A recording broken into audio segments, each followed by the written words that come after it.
हमारी आँखों में जो जहाँ पे हम काजल लगाते हैं वहाँ पे आँखों की ग्लैंड्स रहती है जो आँखों के लिए ऑयल सिक्रेट करती है, जिससे आँखों में लुब्रिकेशन, जैसे आपने सुना हो कि हर एक चीज़ के लिए ऑयल लगता है, मशीनरी के लिए, वैसे अपनी आँखों के लिए भी ऑयल लगता है जो एक टीयर का लेयर रहता है। तो ये ग्लैंड्स जो है जो अपनी आँखों की लिड्स में ऊपर और नीचे रहती है, उसकी ओपनिंग्स जो रहती है वो हमारी लिड मार्जिन पे रहती है जहाँ पे हम काजल लगाते हैं। जब वो ब्लॉक हो जाती है तो वो जो ऑयल सिक्रेट हुआ है वो बाहर नहीं आता है और that can cause a problem with the eyes in terms of dryness, in terms of infection.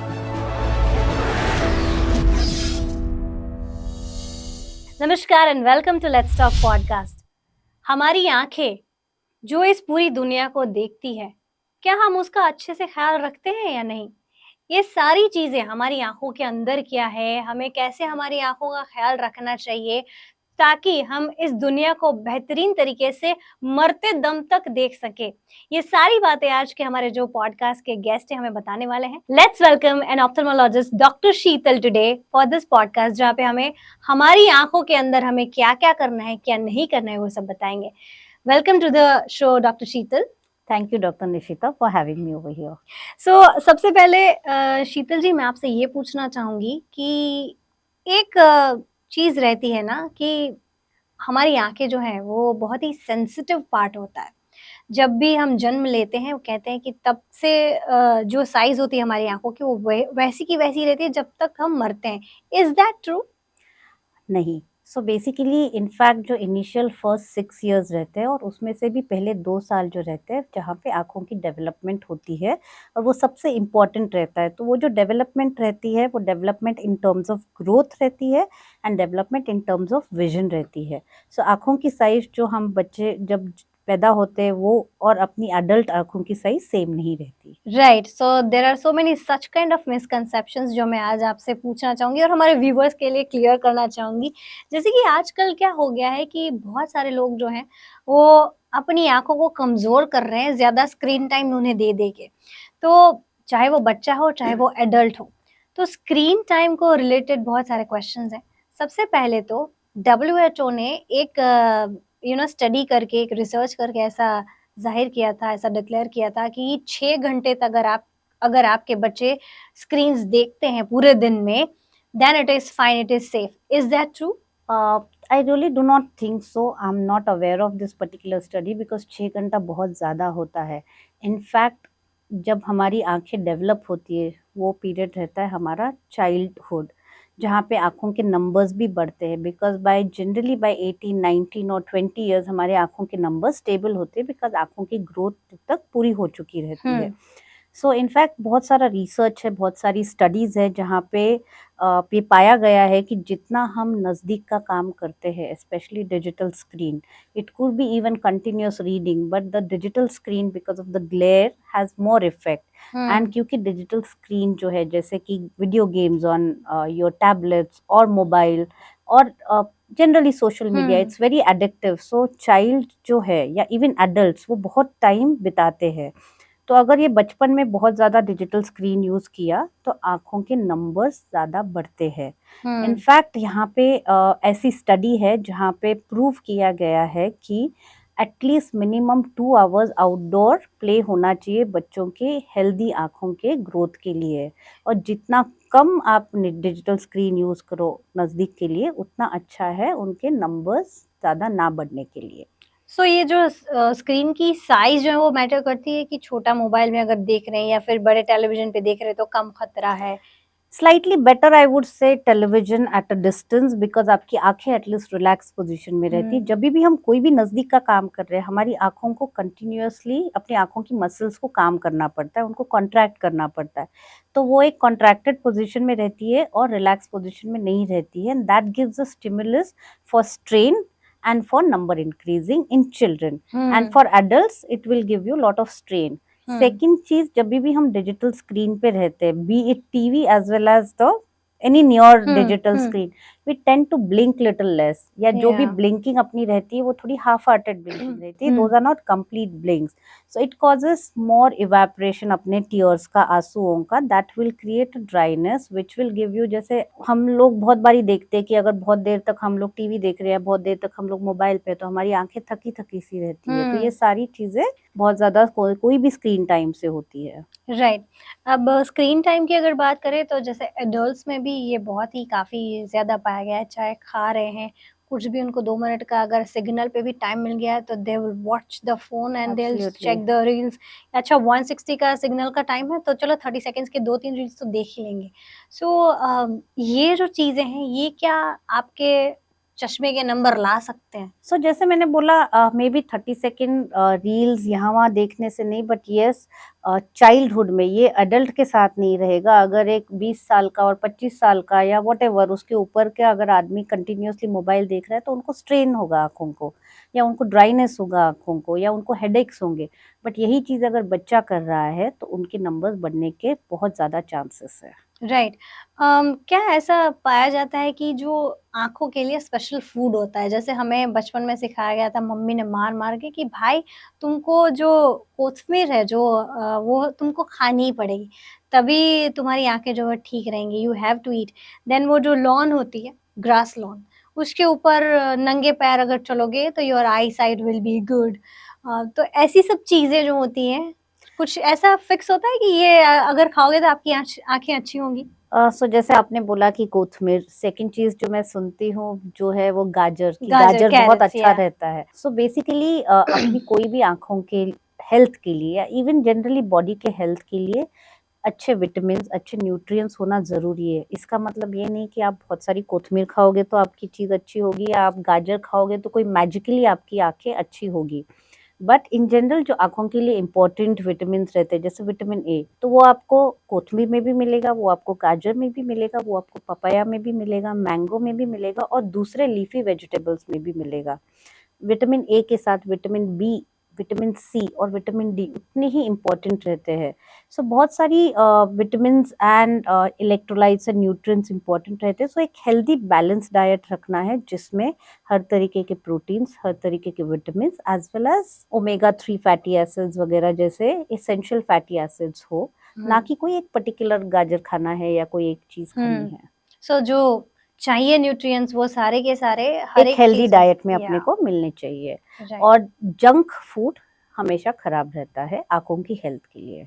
वो तो ओवरऑल बॉडी लाइफस्टाइल के लिए भी खराब है. Absolutely, absolutely. So it damages your eyes as well. Because आपको जंक फूड में कोई न्यूट्रिएंट्स नहीं नहीं मिलते मिलता हैं, है. और कोई भी ह्यूमन ऑर्गन के लिए, बीट आईज या कोई भी और दूसरा ह्यूमन ऑर्गन हो, उसके लिए न्यूट्रिएंट्स की जरूरी रहती है. Very true. अब अगर स्क्रीन की बात करें, जैसे किसी को अगर चश्मे का नंबर है और वो स्क्रीन देखता रहता है कंटिन्यूअसली, तो बड़ी उम्र में क्या उसके नंबर बढ़ेंगे? लाइक 25-26 साल का है, उसके बाद वो स्क्रीन पे लगा रहता है क्योंकि पूरा दिन उसको he is into working into corporate, तो वो कंप्यूटर के सामने पूरा दिन 9 टू 5 जॉब करेगा, तो क्या उसके नंबर बढ़ने के चांसेस रहते हैं? बिल्कुल भी नहीं. जनरली जो चश्मा रहता है, फिर वो बच्चे में हो या फिर एडल्ट्स में हो, चश्मा हमको क्लियर विजन के लिए पहनना है. ठीक है, अभी चश्मा पहनना या ना पहनना उससे नंबर बढ़ना या कम होना ज़रूरी नहीं है. मेरे पास बहुत सारे पेशेंट आते हैं, वो बोलते हैं हाँ मेरा बच्चा चश्मा नहीं पहनता है इसलिए बढ़ गया. नहीं, ये रॉन्ग है. चश्मा नहीं पहनने से नंबर नहीं बढ़ते हैं. और ऐसा भी नहीं है कि कुछ लोग बोलते हैं मेरा बच्चा तो बहुत रेगुलरली चश्मा पहनता है बट मेरे बच्चे के नंबर्स बढ़ रहे हैं. तो ऐसा नहीं है कि चश्मा पहनने से आपके नंबर कम हो जाते हैं या नंबर बढ़ना रुक जाता है. चश्मा सिर्फ आपको क्लियर विजन के लिए है. नंबर जो बढ़ेंगे बचपन में, जैसे मैंने बोला, कंटिन्यूअस स्क्रीन टाइम की वजह से बढ़ सकते हैं, और इन जनरल आंखों की ग्रोथ जो अपनी हाथ में नहीं रहती है उसकी वजह से हो सकते हैं. अडल्ट्स में आपको चश्मे का नंबर है वो जनरली कांस्टेंट रहता है. आप ज़्यादा स्क्रीन टाइम करोगे तो ऐसा नहीं है कि आपके नंबर्स बढ़ रहे हैं, बट येस ज़्यादा स्क्रीन टाइम से, जैसे कि हमने पहले भी बात की, आपको शायद दूसरे प्रॉब्लम्स होंगे जैसे कि ड्राई आईज की प्रॉब्लम या आंखों का स्ट्रेन या फिर कभी कभी माइल्ड हेडेक्स जो होते हैं वो हो सकता है. राइट. अब जैसे कि कॉर्पोरेट्स के लिए ना एक एंटी ग्लेयर चश्मा जो है वो बहुत फेमस है। तो क्या वो प्रोटेक्टिव होता है? सनग्लासेस भी क्या वो प्रोटेक्टिव होते हैं? ये जो सारे प्रिवेंशन के लिए जो टूल्स अभी फैशन में है, is that good to use? So I will cover three things in this. Yeah. One is anti-glare. Hmm. Second, we will talk about sunglasses. And third, which is very, very famous, is your blue filter glasses. Yes. Right? So the anti-glare glass, अगर आप बहुत ज़्यादा computer पे काम कर रहे हैं, although जो नए स्क्रीन्स है वो most of the times anti reflective screens रहते हैं, बट अगर आपकी स्क्रीन एंटी रिफ्लेक्टिव नहीं है तो आपके चश्मे में एंटी रिफ्लेक्टिव स्क्रीन अगर आप डालते हो तो वो अच्छी बात है, क्योंकि वो आपका स्ट्रेन कम करेंगे। Second, sunglasses. Normal just sunglasses पहनना कोई ज़रूरी नहीं है। अगर आपको फोटो सेंसिटिविटी है, आपको अगर सन नहीं सहन होता है तो यस पहनना है, बट इसके साथ ये ख्याल रखना है कि वो सन ग्लासेस में एक अच्छा यूवी फिल्टर है, क्योंकि जब भी हम कोई डार्क ग्लासेस डालते हैं हमारी जो छोटी पुतली रहती है अंदर की वो डायलेट हो जाती है, इसका मतलब वो बड़ी होती है जिससे लाइट ज़्यादा जाएगी आँखों में।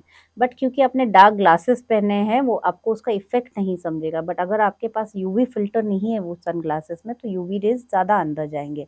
सो जब भी हम सन ग्लासेस बाय करते हैं मेक श्योर कि उसमें एक अच्छा यूवी फिल्टर्स हो जो यूवी बी रेज जो रहते हैं वो फिल्टर आउट करे, क्योंकि यूवी बी रेज अपने आँखों के लिए अच्छे नहीं रहते हैं। Right, and the blue filter glass. Yes, and the blue filter glasses, हम लोगों को ये भी बहुत ज़्यादा पूछा जाता है क्वेश्चन कि ये ब्लू फिल्टर ग्लासेस ज़रूरी है क्या? इसमें अभी कोई साइंटिफिक एविडेंस नहीं है कि ब्लू रेज से आँखों में बहुत प्रॉब्लम्स होते हैं। In fact limited amount of blue rays are required normal sleep pattern के लिए, जो एक सर्केडियन रिदम रहती है स्लीप की, उसके लिए minimum amount of blue raise होना ज़रूरी भी है, नहीं तो आपको स्लीप डिस्टर्बेंस प्रॉब्लम हो सकते हैं। अभी जो अगर आप डे टाइम में कंटिन्यूसली ब्लू फिल्टर्ड ग्लासेस पहन रहे हो तो वो आपको ब्लू रेज बिल्कुल भी नहीं मिल रहे हैं, तो उससे आपको स्लीप प्रॉब्लम्स आ सकते हैं। The only time I would say जहाँ पे आपको blue filter glasses are important are अगर किसी को आदत है रात के टाइम पे बहुत ज़्यादा स्क्रीन पे काम करने की, सो एट दैट टाइम आप ब्लू फिल्टर ग्लासेस पहन सकते हो, but not for 24 hours. Right, तो ये जो फैशन अभी चला है वो एकदम गलत फैशन चला है। एब्सोल्युटली ज़रूरी नहीं है। Okay, and other thing is कि जैसे कि हमने बात की कि रात को सोने से पहले हमें अगर नींद नहीं आती है because if we see the screens and everything, तो सोने से पहले कितने टाइम पहले हमें स्क्रीन को है साइड में छोड़ देना है? सो वही एक रीज़न है जो अभी हम डिस्कस कर रहे थे कि जब रात को हम स्क्रीन पे काम करते हैं तो वो जो ब्लू रेज रहते हैं वो स्लीप को डिस्टर्ब करते हैं, तो मिनिमम 1 आवर पहले अपने स्क्रीन बंद कर देनी चाहिए। Minimum 1 hour, if you can do it 2 और 3 hours it is better, but minimum 1 hour रात को स्क्रीन पे नहीं देखना चाहिए। इनफैक्ट वो ब्रेन डेवलपमेंट के लिए भी अच्छा नहीं रहता है कि आप रात को स्क्रीन देखते देखते सोए। Right, so there are so many people who are watching right now कि वो ऐसे करके कब सो जाते हैं उनको पता नहीं चलता, उनका फोन उनके ऊपर गिर जाता है। So how adversely will this effect on their eyes? So as I told you, any screen will give strain. Second, जो स्क्रीन से स्लीप डिस्टर्बेंसेस रहते हैं वो होता है, एज वेल एज आपको एक जनरली ब्रेन कंफ्यूजन होता है जो आप कंटिन्यूसली सोते सोते मोबाइल देखते हो। थर्ड चीज़ ये है कि आप जब भी कुछ चीज़ ऐसी कर रहे हो जो स्क्रीन देख रहे हो आप अननेसेसरली अपने आप को जगा के रखने की कोशिश कर रहे हो, that will at some point in time cause stress even on your body, not only on eyes. Right, तो बहुत सारे प्रॉब्लम्स हो सकते हैं। Absolutely, it's a very very unhealthy habit. True, but वही हेल्दी अनहेल्दी हैबिट को हमें healthy में अगर कन्वर्ट करना हो, how can we start? Like सीधा 1 घंटा तो नहीं हो पाएगा, तो धीरे-धीरे हम कैसे उसको स्टार्ट कर सकते हैं? कैसे हम अपने आप को अपनी आँखों के लिए चैनलाइज़ कर सकते हैं? तो पहली तो चीज़ है जब भी हम मोबाइल देखते हैं, मोस्ट ऑफ द टाइम्स हम मोबाइल देखते हैं रात के टाइम पे या व्हाटएवर स्क्रीन हम देख रहे हैं उसका ब्राइटनेस कम कीजिए, because that will reduce little strain on your eyes. Second, आप एक दिन से चालू कीजिए कि आज मैं मोबाइल 10 बजे बंद करके सोऊंगी, ठीक है, तो आप 10 बजे तक देख रहे हैं। थोड़े दिनों के बाद उसी चीज़ को आप बोलिए कि आज मैं 15 मिनट पहले बंद कर दूंगी, और धीरे धीरे ये हैबिट्स आप इनकलकेट कीजिए इधर आपके खुद में या आपके बच्चों में कि ठीक है इसके बाद अभी हमको सोना है और 1 घंटा पहले हमने स्क्रीन मोबाइल देखना ये अवॉइड करना है अनटिल एंड अनलेस कोई बहुत ही ज़्यादा इमरजेंसी चीज़ हो। बट राइट जो हम जनरली जो टाइम पास करते हैं वो थोड़ा-सा अवॉइड करेंगे तो वो लॉन्ग टर्म के लिए अच्छा रहेगा। राइट। अभी मैम कैसा हो गया है कि there are so many shows that come up like कि एक सीरीज़ आई है उसको बिंज वॉच करना है पूरी रात, और वो भी टेलीविज़न स्क्रीन पे बड़े स्क्रीन पे पूरा फैमिली बैठ के बिंज वॉच करेगा या फिर कपल जो है वो आज हम क्या देखेंगे लेट्स प्लान तो वो जो पूरी रात का जो वो स्क्रीन को देखते हैं, टीवी सीरीज़ देखते हैं, how is that going to affect वो कितना हेल्दी है या फिर हफ्ते में 1 बार कर रहे हैं तो it's fine? Once in a while, I would not say हफ्ते में एक बार, but yes, once in a while, if you're doing all these things, it's okay because see, we are not ultimately saints या हम लोग actually किसी साधु की तरह नहीं जी हुँ, सकेंगे इन जनरल अगर हम बहुत ज़्यादा प्रैक्टिकली बात करें तो एक आध बार ऐसा चीज़ हो जाए और जैसे आपने बोला कि इट इज़ स्टिल बेटर कि put those things on a screen जो थोड़ी टेलीविज़न, बड़ी है यस, और थोड़ी डिस्टेंस पे है that is still better but on a regular basis it is not very healthy. Right. तो अगर आप हफ्ते में 1 बार भी कर रहे हैं, it is not very healthy. Once in a month और sometimes it's yes, fine, once right? In a blue moon I would say कि ठीक है एज़ अ फैमिली बिकॉज़ वो आपकी बॉन्डिंग टाइम है तो आप कर सकते हैं। But yes, overall binge watching is not a good idea on a regular basis. Okay. अब जैसे बहुत सारे लोगों को पता ही नहीं है कि ऑप्थेल्मोलॉजिस्ट के पास, एक आँखों के डॉक्टर के पास हमें कब जाना है, कब पहली बार दिखाने के लिए जाना है। So what is that right age and what is that right time जब उन्हें एक आई डॉक्टर के पास ज़रूर जाना चाहिए? ठीक है, तो इसके 2 आंसर्स रहेंगे। एक जो है जब आपके छोटी उम्र की एज में, क्योंकि हम देखते हैं कि बहुत बारी और आजकल because of whatever reasons hmm, more screen time और in general the evolution of human जो आजकल बच्चों में हुँ, काफ़ी ज़्यादा नंबर्स पाए जाते हैं। अगर वो नंबर्स आप करेक्ट नहीं करते हो तो कभी-कभी आँख लेज़ी हो जाती है। इसका मतलब ये है कि अगर आपको नंबर्स है और आपको वो बचपन में करेक्ट नहीं किया जाता है तो कभी-कभी वो आँख उतना क्लियर दिखना छोड़ देती है, ठीक है? तो इसके लिए बच्चों का जो है उनको कंप्लेन हो या नहीं हो, in general at the age of 4 आपने एक बारी रूटीन चेकअप करा लेना चाहिए। ओके, उसके बाद अगर बच्चा कंप्लेन करता है या टीचर्स कंप्लेन करते हैं कि बच्चे को ठीक से दिख नहीं रहा है, तो आपने उनको फिर से चेकअप दिखाना। करवाना चाहिए। अगेन बच्चों का चेकअप जो है आई वुड सजेस्ट कि एक आई डॉक्टर के साथ करें rather than an optician shop. Hmm, क्योंकि वहाँ पे बच्चों की मसल्स बहुत स्ट्रॉन्ग रहती है तो हमको साइक्लो रिफ्रैक्शन बोलते हैं उसको। इसका हुँ, मतलब ये है कि उनकी मसल्स को मसल्स की एक्शन को निकाल के उसमें कुछ ड्रॉप्स डाल के हम ये चीज़ करते हैं और हुँ, फिर नंबर निकालने पड़ते हैं ट्रू हुँ, नंबर के लिए। तो हुँ, ये वाला जो चेकअप है वो अगर ऑफ्थेल्मोलॉजिस्ट के साथ करेंगे तो वो थोड़ा-सा ज़्यादा बेटर वे से होता है। राइट, नाउ एडल्ट्स के लिए जो रूटीनली अगर आपको कोई तकलीफ नहीं है आँखों में तो which is well and good but at the age of 40 around जहाँ पे हमको बेताला भी स्टार्ट होता है हुँ, प्लस आफ्टर 40 बहुत सारी चीज़ें जो है वो स्टार्ट होने के चांसेस रहते हैं जैसे कि ग्लोकोमा या जिसको हुँ, हम काला पानी भी बोलते हैं या हुँ, फिर झामर बोलते हैं उसके हुँ, जो चांसेस रहते हैं 40 के बाद थोड़े से ज़्यादा रहते हैं हुँ, सोसाइटी में इन जनरल जैसे कि बीपी का प्रॉब्लम है हुँ, वो हुँ, अराउंड 40-50 के बाद ज़्यादा आता है। तो राइट, वो वैसे ही ग्लोकोमा आँख का प्रेशर का प्रॉब्लम है, तो वो आ हुँ, सकता है। आपको 40-50 के बाद कभी-कभी कैटरैक्ट क्योंकि कैटरैक्ट अगेन जिसको हम मोतिया हुँ, बोलते हैं, हुँ, वो भी एक उम्र की प्रॉब्लम है। वो हल्की-सी चालू हो सकती है या हुँ, कोई भी आँख की एज रिलेटेड प्रॉब्लम जैसे हुँ, रेटिना में वगैरह हो सकता है। तो 40 के बाद साल में 1 बार जनरली चेकअप जो डिटेल चेकअप बोलते हैं वो करा लेना चाहिए। जिसमें डायलेटेड इवैल्यूएशन मतलब आँख में ड्रॉप्स डाल के पीछे का रेटिना एज़ वेल एज़ आँख की जो नस रहती है, जो नर्व रहती है, जो अपने हुँ, ब्रेन से कनेक्टेड रहती है, उसकी भी चेकअप होनी चाहिए। right. So at the age of the 4 and at the age of the 40, it is 40 yes, necessary at least once you go to yes, the doctor. Yes. अब अगर बात करें अगर हम आँखों की डिज़ीज़ की तो बहुत सारे लोगों को पता ही नहीं है, सिर्फ़ जब चश्मा आता है या फिर कैटरेक्ट का ऑपरेशन होता है तब जाके डॉक्टर्स के पास जाते हैं। Other than that there are so many diseases like you mentioned glaucoma है। कंजंक्टिवाइटिस में भी हम घर की ही दवाइयाँ या फिर मेडिकल स्टोर में से कोई ड्रॉप्स ले आएंगे कोई नॉर्मल फार्मेसी के and then we absolutely. Use it. तो ये सब जो है कौन से डिजीज रहते हैं जिसमें हमें डॉक्टर के पास जाना चाहिए, उनके सलाह के बाद ही हमें कुछ भी जो है वो उपयोग करना चाहिए? सो जैसे कि ग्लूकोमा जो चीज़ है, जैसे मैंने बोला, जो 40 के बाद ज़्यादा हो हुँ, सकती है, या फिर आपको कोई भी आपके प्रॉब्लम की फैमिली हिस्ट्री है, जैसे आपकी फैमिलीज़ में किसी को ग्लूकोमा था, किसी को रेटिना के प्रॉब्लम्स थे, या किसी को और कोई दूसरी प्रॉब्लम्स थी, तो हुँ, उन्होंने चेकअप कराना चाहिए रेगुलरली। और उसके बाद जो भी आपके डॉक्टर एडवाइस देते हैं कि एवरी 1 ईयर, एवरी 2 हुँ, इयर्स और एवरी 6 मंथ्स, जैसे डॉक्टर एडवाइस देते हैं वैसे आप हुँ, रेगुलरली फॉलो अप कर सकते हैं।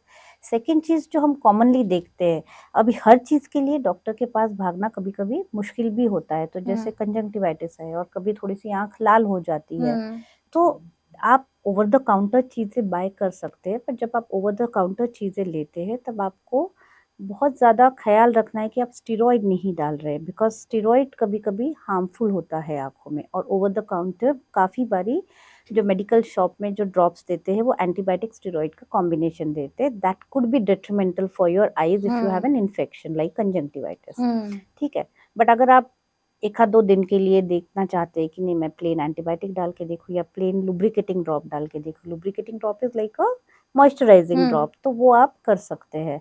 हुँ, बट बियॉन्ड अ डे और 2 अगर आपकी चीज़ सुधरती नहीं है, तो आपने डॉक्टर की सलाह लेनी चाहिए, because over the counter India में स्पेशली हुँ। आपको कोई बहुत ज़्यादा रूल्स एंड रेगुलेशंस नहीं है। Right, very true.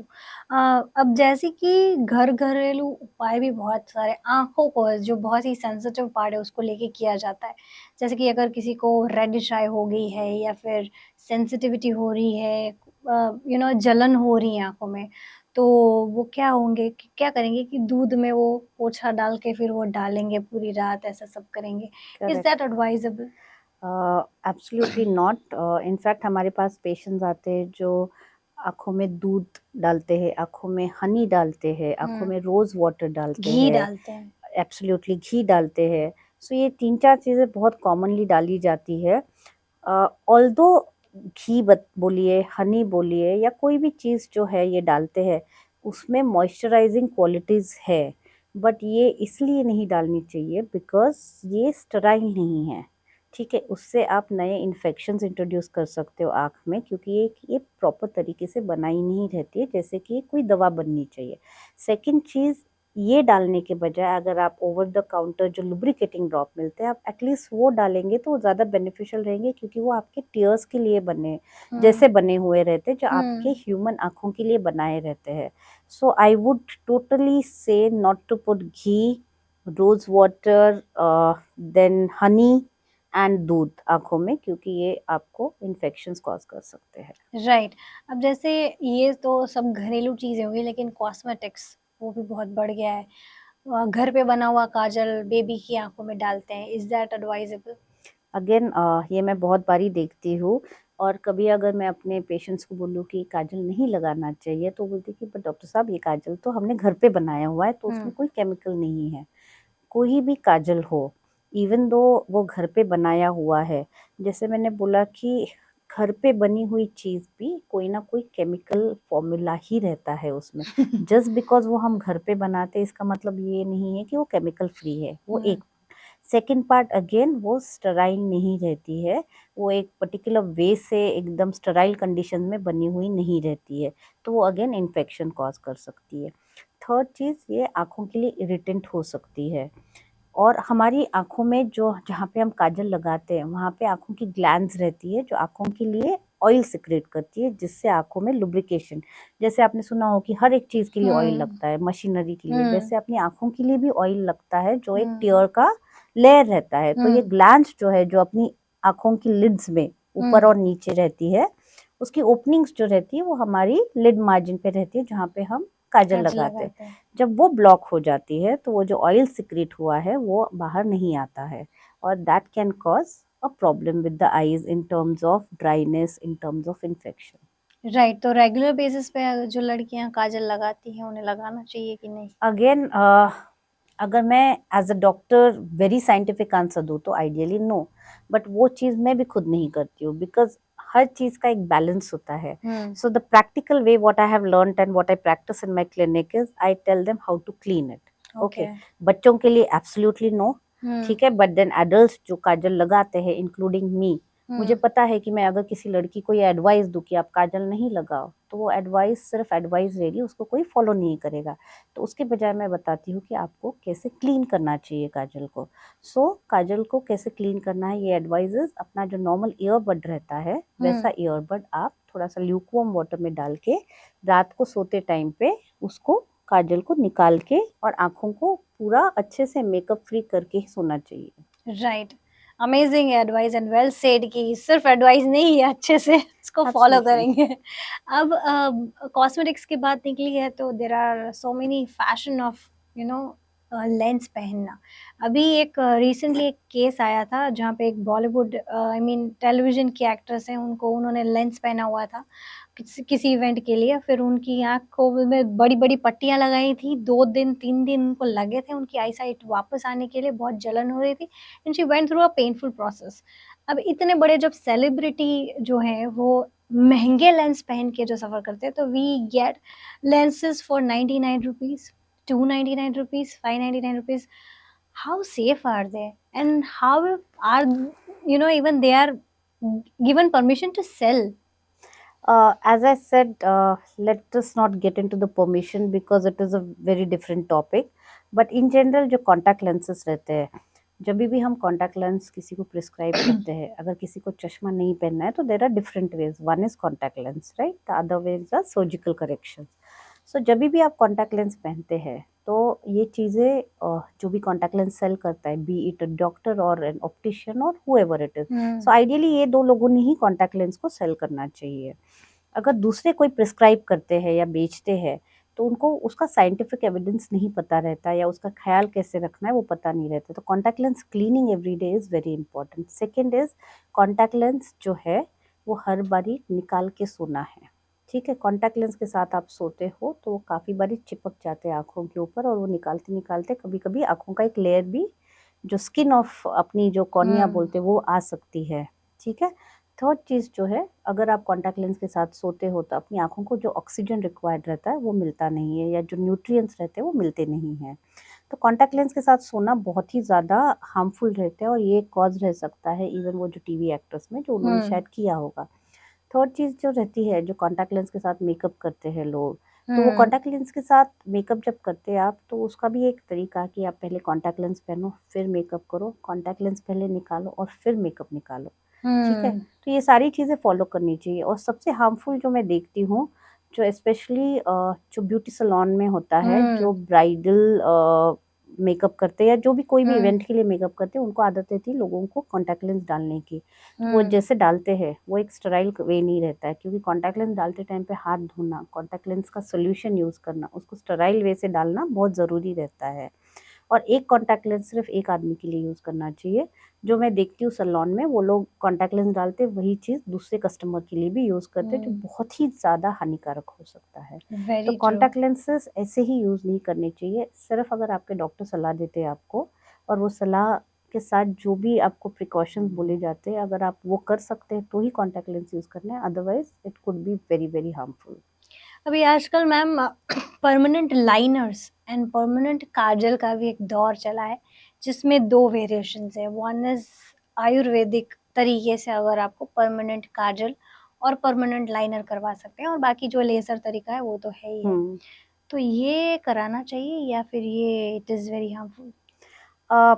There are 2-3 things which I know. One is, ये जो परमानेंट काजल रहते हैं, बेसिकली वो एक tattooing kind of procedure okay. रहती है। फिर एज़ जैसे मैंने बोला, जैसे घरगुती काजल हो या कोई भी चीज़ हो, जो आयुर्वेदिक हो या होम्योपैथी हो या एलोपैथी हो, हर चीज़ में अपने साइड इफ़ेक्ट्स भी हो सकते हैं। सो जो चीज़ परमानेंट है, जैसे कि आपकी आँखों के एकदम नज़दीक जाके टैटू करना, अगर वो टैटू से या कोई इंक जो आप यूज़ करते हैं, उससे अगर आपके ग्लैंड्स ब्लॉक होते हैं, तो that can cause permanent problems to your eyes. Second है आईलैश एक्सटेंशंस ऑल्सो जो करते हैं। सो ये सारी चीज़ें करना, अगर एक सही तरीके से किया तो अलग बात है, but as a doctor I would always say don't go for it. Temporary जो आते हैं आईलैशेस वो आप लगा सकते हैं, right? In a very proper way, and again उसके साथ सोना नहीं है, वो बहुत ज़्यादा देर तक नहीं लगाने हैं, उसको निकालने हैं properly. Right, and permanent liners also, क्योंकि वो तो आउटसाइड का भाग हो जाता है।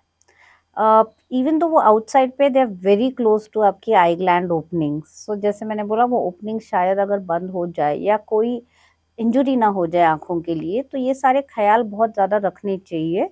सो a well-trained person may do it, but then as an ophthalmologist, as an eye doctor, I would still say do not go for anything permanent जिसका बहुत ज़्यादा साइंटिफिक एविडेंस नहीं है। राइट, अब लेज़र ट्रीटमेंट की अगर बात करें तो लेज़र ट्रीटमेंट जो है आजकल उसमें बहुत सारे एडवांसेस भी आए हुए हैं, जिससे सुबह में करके शाम को लोग घर चले जाते हैं, and they are quite comfortable also वो सब करने में, it is not even painful. तो ये जो पूरी प्रोसेस है लेज़र ट्रीटमेंट की, ये कराना कितना किसको कराना चाहिए? मतलब बहुत ज़्यादा जिसको नंबर है उसको कराना चाहिए, या फिर कुछ नंबर्स हैं लेकिन उनको चश्मा नहीं पहनना है इसलिए वो करा रहे हैं। So is that okay? So basically कोई भी जो लेज़र ट्रीटमेंट रहती है या नंबर निकालने की जो प्रोसीजर रहती है, it is mostly a cosmetic procedure, क्योंकि आपको चश्मा नहीं पहनना है। अगर आप चश्मे के साथ बहुत कंफर्टेबल हो तो आप चश्मा पहन सकते हो, but as a as an as an individual अगर मुझे कोई कंटिन्यूअसली चश्मा पहनने को बोले तो शायद वो मुझे भी नहीं पसंद है।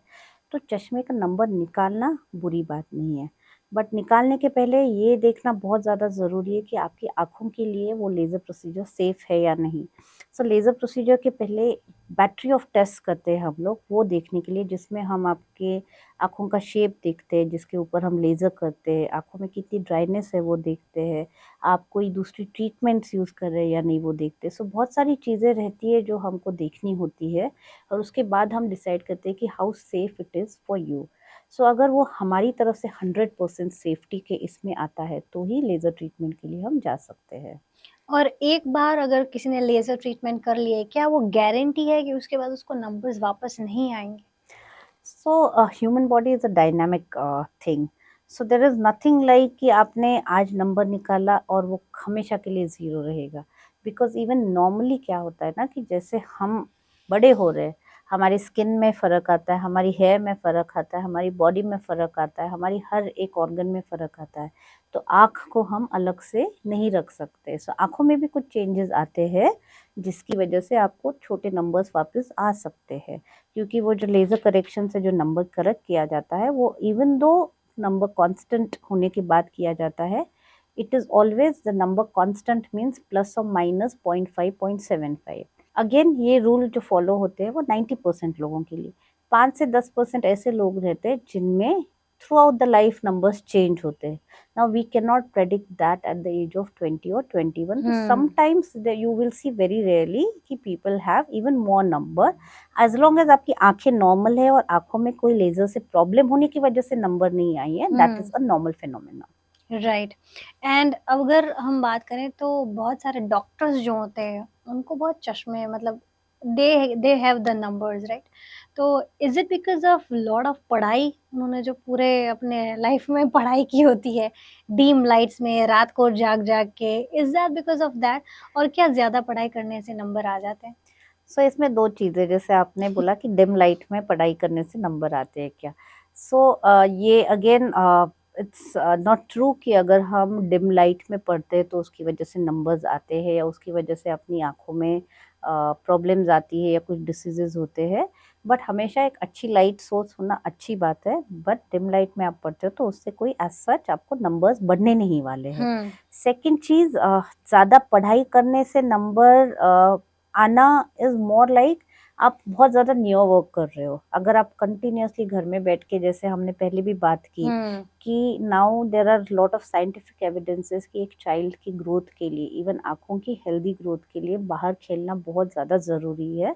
सो आप कोई भी नज़दीक का काम अगर कंटिन्यूअसली करें तो वो एक आँखों के लिए स्टिमुलस रहता है नंबर का। हम्म। बट इसमें digital screen plays much more role compared to the books. Books are still better than the screen. Okay, and it is not like necessary कि अगर आप ज़्यादा पढ़ाई ऐसे कर रहे हैं या फिर अगर नज़दीक रख के भी कर रहे हैं तो इज़ लाइक ऑब्वियसली अगर आप बहुत ज़्यादा नज़दीक करते हो उतना ज़्यादा काम अपनी आँखों के मसल्स के लिए करना पड़ता है, उतना आपकी आँखों को स्ट्रेन करना पड़ता है। So it is not a good idea कि आप आपकी बुक्स ऐसे लेके पढ़ें। इट इज़ ऑलवेज़ हेल्दी कि आप आपकी बुक्स को एक पर्टिकुलर डिस्टेंस पे रख के पढ़ें या कोई भी स्क्रीन को भी। अगर आप ऐसे कर रहे हैं तो वो एक इंडिकेशन है कि आप डॉक्टर के पास जाके देखिए कि कोई दूसरा प्रॉब्लम तो नहीं है करके। राइट। अब अगर हम बात करें स्ट्रेस की, तो बहुत सारे हमारे बॉडी में, लाइफ़स्टाइल में जो डिज़ीज़ेज़ होते हैं, it is because of stress, कि बहुत सारे लोगों को माइग्रेन हो जाता है, डिप्रेशन होता है या फिर बीपी, शुगर भी स्ट्रेस की वजह से आ सकता है। आँखों एब्सोल्युटली। के नंबर क्या स्ट्रेस की वजह से आ सकते हैं? या नंबर फिर other diseases also related to right. Eyes? So generally number stress की वजह से नहीं आते हैं, बट जैसे आपने बोला कि जो स्ट्रेस रहता है वो आपको आई पेन दे सकता है, आपको जो डिस्कम्फर्ट है आँख में वो देता है। आपने देखा होगा कि कुछ लोगों को वो ट्विचिंग होती है आँखों की हुँ। मसल्स की, जो फड़फड़ाहट होती है, हुँ, हुँ, वो हुँ। बहुत कॉमन रीज़न है स्ट्रेस का, ओह! जिसको ओके। इनवॉलेंटरी मसल कॉन्ट्रैक्शन बोलते हैं, जो जनरली हम देखते हैं कि पेशेंट को स्ट्रेस की वजह से होता है।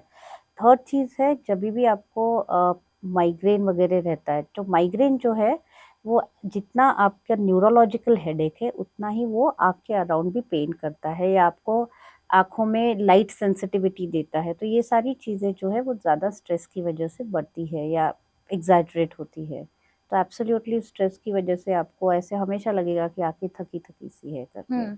और आँखों में सूजन आना, पफ़ीनेस होना, फिर आँखों के आस-पास जो डार्क सर्कल्स होते हैं, वो आना, इसके लिए बहुत सारे कॉस्मेटिक्स जो मिलते हैं, क्रीम्स लगाना without taking the advice of the doctors, वो जो रोल-ऑन्स आते हैं, ये सब करते हैं, तो इज़ दैट ओके?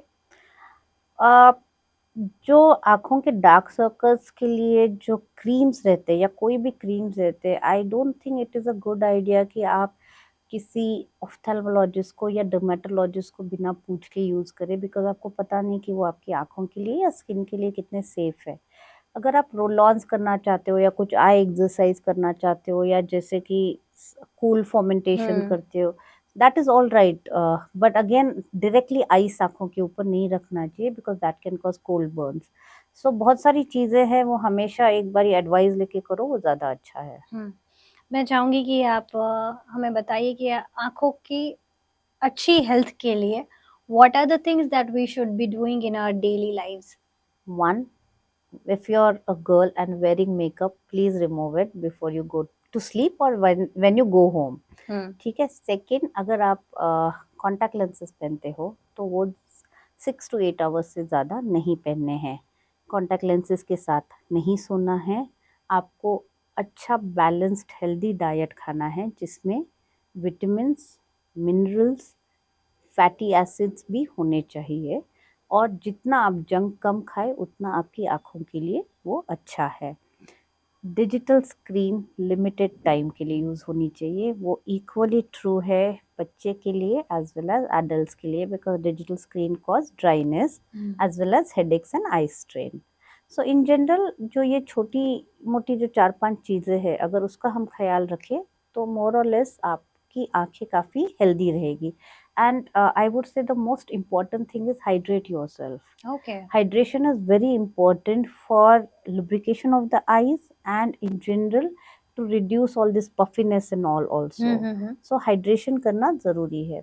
एंड जिन लोगों को फॉर प्रोफेशन पर्पस ज़्यादा स्क्रीन पे यूज़ करना पड़ता है उनके लिए कुछ टिप्स रहते हैं जैसे कि हुँ। 20-20-20 रूल। ओके। 20-20-20 रूल मतलब आप एवरी 20 सेकेंड्स 20 फीट दूर पे देखना है 20 सेकेंड्स के लिए। ओके। सो जैसे हम नज़दीक का काम करते हैं तो मैंने बोला कि अपनी आँखों की मसल्स को हुँ, हमेशा हुँ। काम करना पड़ता है और जब हम दूर देखते हैं तो अपनी आँखें रिलैक्स पोजीशन में रहती है। तो ये चीज़ 20-20 रूल फॉलो करना है। थर्ड, कॉन्शियसली ब्लिंक करना है क्योंकि हम जभी भी स्क्रीन देखते हैं तो हम कम ब्लिंक करते हैं, तो याद हुँ। रख के ब्लिंक करना है। बीच बीच में जो लुब्रिकेटिंग ड्रॉप्स है, अगर आप वेरी रेगुलरली अगर आप कंप्यूटर्स पे काम करें तो इट्स अ गुड आइडिया कि आप लुब्रिकेटिंग या मॉइस्चराइजिंग ड्रॉप्स जो रहते हैं वो यूज़ करें, जो बीच बीच में डालने हैं। कैन यू शेयर या उसमें क्या कंटेंट होना चाहिए लुब्रिकेटेड ड्रॉप्स So में? there are 2-3 types of lubricating drops, हम्म, जिसमें one is something known as CMC drop, the other Okay. one is HPMC drop, the third is sodium hyaluronate.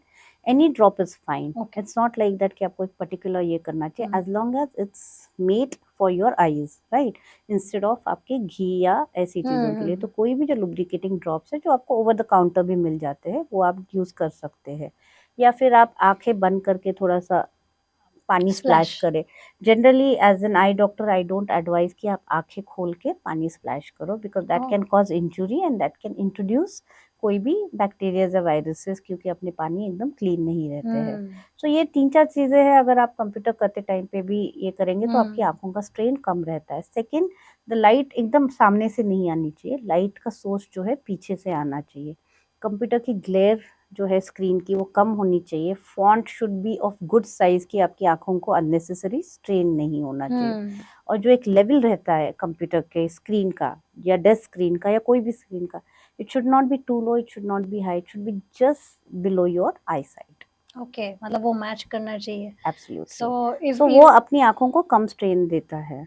अगर आपका वो बहुत ऊपर है तो आपको आँखें हमेशा बड़े खोल के देखना चाहिए, that causes more evaporation of your eyes and it's not very comfortable position also. और बहुत नीचे भी it's not a comfortable position. Very true. और बहुत सारे लोगों को ऐसे बार बार आंखों में आंसू आते हैं and there are people who say कि महीने एक आध बार अगर रो लो आप तो आपकी आंखें साफ हो जाती हैं। Is that true? नहीं, बिल्कुल भी नहीं। अपनी आँखें ऐसे भी देयर इज़ अ मैकेनिज़्म जहाँ पे कंटिन्यूअसली आपकी आँखों का जो टीयर सिक्रीशन है वो चलता रहता है, वो टीयर सिक्रीशन का ड्रेनेज भी होता रहता है। तो उसके लिए आपको रोने की ज़रूरत नहीं है। तो प्लीज़ मेरे दर्शकों, आप रोना ज़रूरी नहीं है। सेकंड चीज़, अगर आँखों में बहुत ज़्यादा आँसू आ रहे हैं तो उसका कोई रीज़न है, तो आप कंसल्ट कर सकते हो दिखाना चाहिए। डॉक्टर को। बिल्कुल। Thank you so much, Dr. Sheetal. It was pleasure having you on the show thank you so and much. for opening our eyesight regarding the myths of the जो हमारी आंखें की हमें देखभाल हमें कैसे करनी चाहिए, ये हमें बताने के लिए thank you so much. It was pleasure having you. Thank you so much. Thank you for having me over here. So that was doctor Sheetal, जिन्होंने हमारी आंखें खोल दी हैं कि हमें क्या करना चाहिए अपनी आंखों की हेल्थ के लिए। ऐसे ही आपको अगर अगले पॉडकास्ट में आपको ये पॉडकास्ट कैसा लगा ये आप हमें बताइए हमारे कमेंट सेक्शन में। ऐसे ही नए एक्सपर्ट के साथ हम मिलेंगे अगले एपिसोड में। तब तक के लिए आप हमारे चैनल को लाइक कीजिए, सब्सक्राइब कीजिए, शेयर कीजिए एंड हमें बताइए कि आपको हमारा ये एपिसोड कैसा लगा in the comment section. Furniture courtesy, Terrody Furniture Private Limited. Thank you so much and keep attached to us on Let's Talk Podcast.